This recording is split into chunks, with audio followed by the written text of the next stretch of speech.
Terkait rencana penghapusan tenaga honorer di tahun 2023 yang kini sudah mulai disosialisasikan pemerintah pusat. Anggota Komisi 1 DPR RI Fadli Zon meminta pemerintah untuk terlebih dahulu melakukan kajian mendalam terkait rencana tersebut. Pasalnya penghapusan tenaga honorer akan berdampak pada sistem kerja perangkat daerah, lantaran kinerjanya masih sangat dibutuhkan.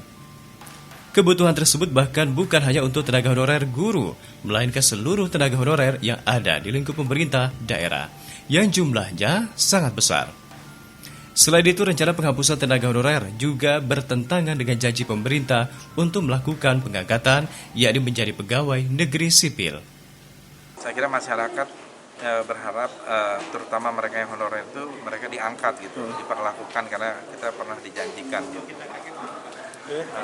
Jadi sementara itu kan kebutuhan-kebutuhan yang menjadi realitas di daerah itu masih banyak yang honorer. Ya, ini yang harus diperhatikan kesejahteraan mereka sih.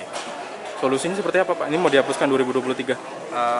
Menurut saya harus ada satu kajian yang lebih dalam lagi gitu. Karena apakah kita mampu?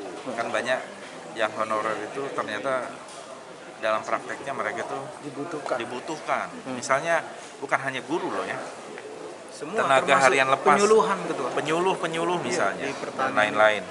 Kemudian terkait nasib 8.800 orang tenaga honorer yang ada di lingkup pemerintah Provinsi Jambi. Pemprov Jambi belum bisa mengambil sikap karena akan terlebih dahulu menunggu arahan dari teknis dari pemerintah pusat. Namun demikian, Pemprov Jambi menjelaskan tidak ada lagi istilah tenaga honorer di Jambi karena sudah diganti dengan nama pegawai tidak tetap atau PTT dengan perjanjian kontrak. Sebetulnya yang namanya honorer itu udah lama sebenarnya. Dalam PP 48 itu nggak ada istilah honorer. Yang ada itu kontrak. Kontrak itu kan boleh saja dipanjangkan, boleh tidak gitu. Sifatnya outsourcing, kontrak kan, kontrak kerja. Dia berlaku setahun, atau boleh dia diperpanjang, atau boleh dia diputuskan. Memang istilah honorer udah nggak ada lagi memang. Sejak muncul PP 48, nggak ada istilah honorer, nggak ada. Yang ada itu kontrak kerja. Dan kontrak itu tidak sifatnya tidak permanen, tidak. Begitu dia Desember kinerjanya atau instansi tidak membutuhkan, dia benar diputuskan. Ya, itu. Dari catatan BKD ada 8.800 tenaga kontrak kita, apakah masih dijamin Pak sampai 2023? Maksudnya? 8.800 tenaga kita kontrak. lihat regulasinya, arahan dari pemerintah pusat seperti apa.